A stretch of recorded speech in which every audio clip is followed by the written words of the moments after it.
زیادہ علماء اہل سنت کو اور صوفیاء اہل سنت کو اور فقراء کو سالکین کو سب سے زیادہ اگر کسی چیز کے کام کرنے کی ضرورت ہے تو وہ کیا ہے؟ دین کا کام. سب سے زیادہ کام کی کس چیز کی ضرورت ہے؟ دین کے کام کی. اور دین کس چیز کا نام ہے؟ دین کس چیز کا نام ہے؟ قرآن و سنت پر عمل کرنے کا نام ہے. تو سالکین بھائیوں کو رات دن ہم تربیت دے رہے ہیں، تربیت کرنے کی کوشش کر رہے ہیں، لیکن کہیں نہ کہیں ہم چوک جا رہے ہیں. ہم سب سے کہیں نہ کہیں کچھ غلطی ہو جا رہی ہے. اور سب سے اہم غلطی یہ ہو رہی ہے کہ ہم سنیت کا کام کرنے کے لیے نکلتے ہیں، سنیت کا پرچار، سنت کا پرچار کرنے کے لیے نکلتے ہیں اور گھوم پھر کے ذات پر آ جاتے ہیں، شخصیت پر آ جاتے ہیں. ہم لوگ جیسے کہ مسلسل اور اسٹیجوں پر ہوتا ہے، کہیں نہ کہیں ہم یہاں سلوک کے اسٹیج پر بھی وہی شروع کر دیتے ہیں. میں نے بارہا کہا کہ اس اسٹیج پر نہیں، کسی بھی اسٹیج پر آپ تھوڑا سا اس وقت ذات کو بھول جائیے. آپ کسی بھی، بالخصوص میری تعریف مت کیجیے، کیونکہ آپ اپنے جذبات میں، محبت میں جو کرتے ہیں لیکن ٹھیک ہے، آپ میرے مریدین ہیں یا میرے متقیدین ہیں، محبین ہیں، تو آپ تک تو لگتا ہے، آپ کو لگتا ہوا ٹھیک ہو رہا ہے جو بھی ہو رہا ہے. عقیدت میں آپ کی سمجھ میں نہیں آئے گی، لیکن اس کا جتنا فائدہ آپ محسوس کر رہے ہیں اس سے کئی گنا زیادہ نقصان ہوتا ہے. نقصان کیا ہوتا ہے؟ کوئی نیا آدمی بالفرض آپ کے درمیان موجود ہو، اور ہمیں ایسا تو ہے نہیں آپ کے درمیان تک ہی کام کرنا ہے دین کا. ہمیں تو جہاں تک اللہ چاہے گا وہاں تک کام کرنا ہے. اگر آپ کو دین کا کام یہی محدود کرنا ہے تو آپ کی مرضی ہے جو چاہے کیجیے. اور اگر راہ سلوک کو پوری دنیا تک لے کے جانا ہے تو پھر اپنی سوچ کو وسیع کیجیے اور میری تعریف نہ کیجیے، بلکہ جس کی تعریف میں ہم سب یہاں اکٹھا ہوئے اسی کی تعریف. سب سے پہلے تعریف اسی وحدہ لا شریک کی ہے جس نے جہاں بنایا،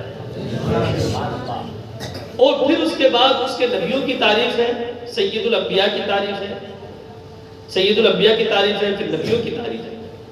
اس کے بعد میں اولیاء اللہ کی تعریف ہے، اور اولیاء اللہ کی تعریف بھی اس معنی کر ہے کہ ان کی تعریف ہی اللہ کی تعریف ہے، ان کی تعریف بھی اللہ کی تعریف ہے. انبیاء کرام کی تعریف بھی اللہ کی تعریف ہے، صوفیاء کرام کی تعریف بھی اللہ کی تعریف ہے. اب آپ جو ہے مثلا یہاں اس اسٹیج پر اگر میری تعریف کریں گے اور بالفرض سامنے والے کے ذہن میں بدگمانی پیدا ہوگا کہ حضرت اپنے سامنے اپنے منہ پر لوگوں سے تعریف بیان کرواتے ہیں تاکہ آپ کا پرچار ہو، آپ کا نام ہو، آپ کا یہ ہو، آپ کا وہ ہو، تو دو گناہ ہوں گے. ایک تو اس کی بدگمانی کا گناہ، اور دوسرا وہ بدزن ہو کر اگر چلا گیا اور وہ بجائے جس مشن کے لیے آیا تھا وہ چھوڑ کر چلا گیا تو ایک یہ بھی نقصان ہی ہوگا. پھر جو ٹائم کا ضیاع ہو رہا ہے وہ بھی اپنی جگہ مسلم ہے. تو آپ برائے کرم، میں آپ لوگوں کے آگے ہاتھ جوڑ کر کہتا ہوں آپ میری تعریف نہ کیا کریں اللہ کے واسطے، چونکہ میری تعریف کرنے سے کام چلنے والا نہیں ہے.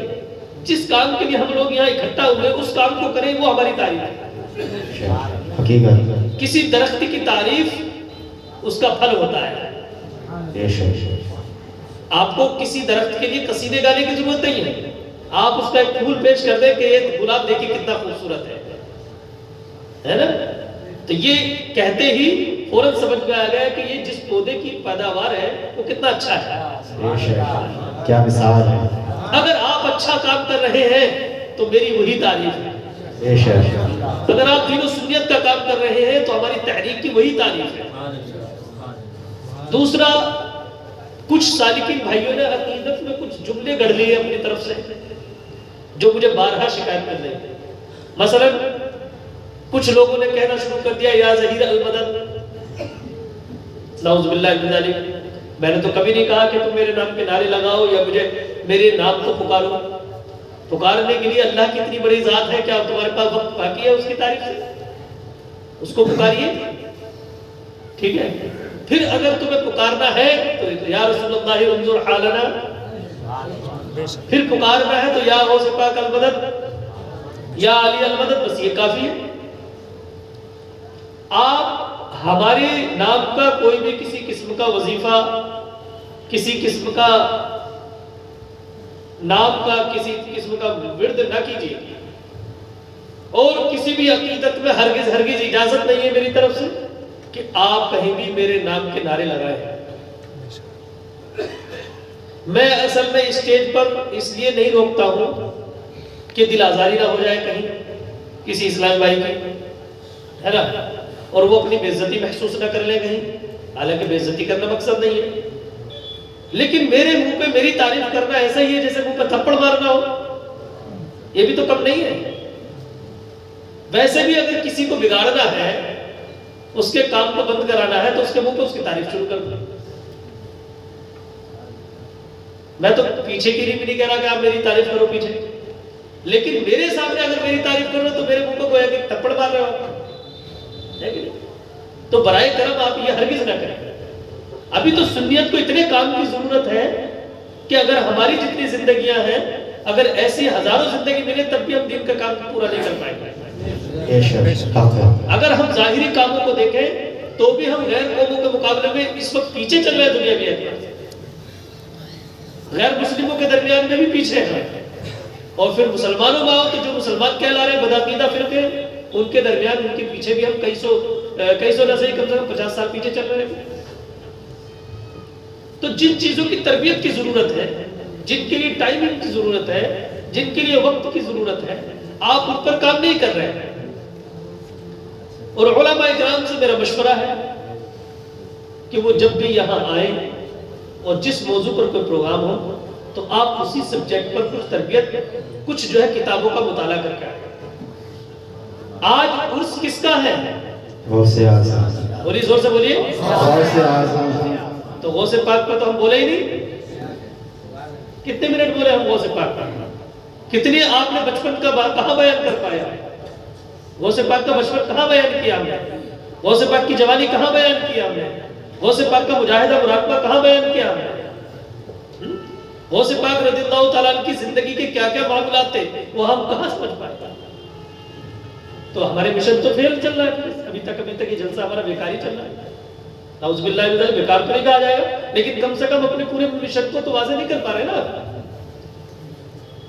یوں تو غوث پاک رضی اللہ تعالیٰ عنہ کے نام کے نعرے سال بھر لگتے ہی ہیں، لیکن آج اس تاریخ میں یا اس مہینے میں اگر غوث پاک کے نام کی ہم کوئی محفل سجا رہے ہیں تو اس پوری محفل کو غوث پاک کے نام کر دو، اور آپ کی زندگی کے کچھ ابواب ضرور بیان کریں۔ یوں تو آپ ایسی شخصیت ہے، ایسی ذات مقدس ہے کہ آپ کی ذات مقدس کے لیے اگر ہم لاکھوں ابواب تحریر فرمائیں تو شاید جب بھی آپ کی زندگی کی پوری سیرت بیان نہیں کر سکتے، لیکن جتنا ہم سے ہو سکتا ہے کم سے کم اتنا تو بیان کریں۔ تو ان تمام باتوں میں وقت کا ضیاع نہ کریں، آپس میں ایک دوسرے کی تعریف کر کے ہم لوگ خوش نہ ہو، ٹھیک ہے؟ بالکل نہیں۔ ہم کون ہیں، کیا ہے، نہیں ہے، اس سے کوئی فائدہ ہونے والا نہیں ہے، فائدہ ہوگا کام سے۔ سنیت کو اس وقت کام کی ضرورت ہے۔ اگر ہم سب کام والے بن جائیں تو انشاءاللہ تعالی ہزاروں لاکھوں ظہیر قادری پیدا ہو سکتے ہیں، ہزاروں قادری صوفی پیدا ہو سکتے ہیں۔ تو ہمیں کچھ کرنے کی ضرورت ہے، اور وقت بہت کم ہے، زندگیاں مختصر ہیں، لمحہ بلمحہ موت کے قریب ہوتے جا رہے ہیں۔ ایک دن ہمیں جو ہے موت کے گھاٹ اتار دیا جائے گا، اندھیری قبر میں اتار دیا جائے گا، اس کے بعد آپ اور ہم کیا کر سکتے ہیں؟ یہ جو وقت ہے یہ سب گزرتا جا رہا ہے اور گزر جائے گا، تو کچھ ایسا کیا جائے جو ہمارے مستقبل کے لیے ہو، جو ہماری سنیت کے لیے ہو۔ ایسے درخت لگا دیں جس کے پھل ہماری آنے والی نسلیں کھائیں، ایسے ابواب کھول دیں جس سے ہمارے لوگ جنت تک چلے جائیں، ایسی راہیں ہموار کر دیں جس سے لوگ اہل سنت والجماعت کے میں داخل ہو سکے آسانی کے ساتھ۔ محترم اسلام بھائیوں، صوفیزم کو ہم لوگوں نے دو طرح سے نقصان پہنچایا ہے، تصوف کو ہم نے کہیں نہ کہیں دو طرح سے نقصان پہنچایا ہے۔ مسلمانوں میں ایک ایسا طبقہ پیدا ہوا اس صدی میں جس نے تصوف کا گلا گھونٹنے کی کوشش کی،